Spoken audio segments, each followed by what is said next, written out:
I'm going to describe a personal process for me with regards to this issue. First off, I've received in excess of 200 emails on this issue, in addition to in excess of 50 voicemails that were left on my home telephone.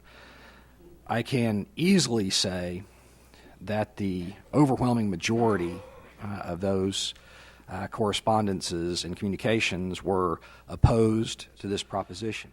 Just a heads up on the Gay Pride Proclamation, you will probably be receiving a lot of calls, gay, lesbian, bisexual, transgendered History Month. My immediate reaction, and this is indicative of my shortcoming as a human being, is what is that process? I was shocked to learn that the federal government has already declared October on a national level, the United States Congress, as Gay History Month. So if you are deeply and adamantly opposed to Gay History Month, I hope you took the time to communicate that to Tom Cole and other members of the United States Congress. I didn't, frankly, know that. This isn't a scientific study. This is based on 100% of the people I talk to that I know to be gay, and every one of them said, absolutely not. They have known from a very early age that they were different from everybody else, that they all firmly believe this is how they were born. I had one say to me, believe me, if it was a choice, I would have chose differently. You know, if this was my choice, I didn't choose, and this was their statement, I didn't choose estrangement from my family. I didn't choose estrangement from my friends. I didn't choose to be chastised if anyone came into knowledge of this fact. I would never choose this for myself, and I wouldn't wish this on my children. So that drives part of my analysis on this issue. If you believe, and it's a matter of debate and discussion, and again, it's been made part of the discussion on this resolution, but it really isn't. But if you believe that something is natural, that you're born with it, it's conditioned, that you don't have any choice in the matter, then you can't penalize someone because that's how they are, regardless of your theological beliefs.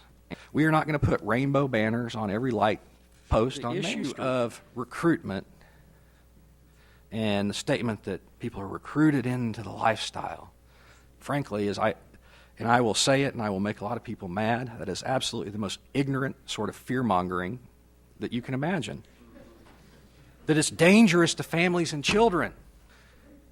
That, again, is an absurd statement. You're your greatest risk to your family. I admire people that want to live their life on a Christian basis, and that is a great basis upon which to live your life. Ironically, I was emailed many biblical verses. I will say I don't believe I'm condemning the city of Norman to hell by supporting the proclamation, but I was emailed many biblical verses, and I read those biblical verses.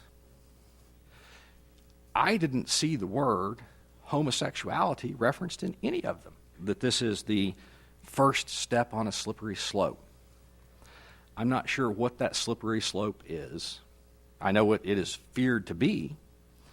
Is this the end of it? Probably not. The people I know who are active in this cause are not campaigning for acceptance. They're not campaigning for approval.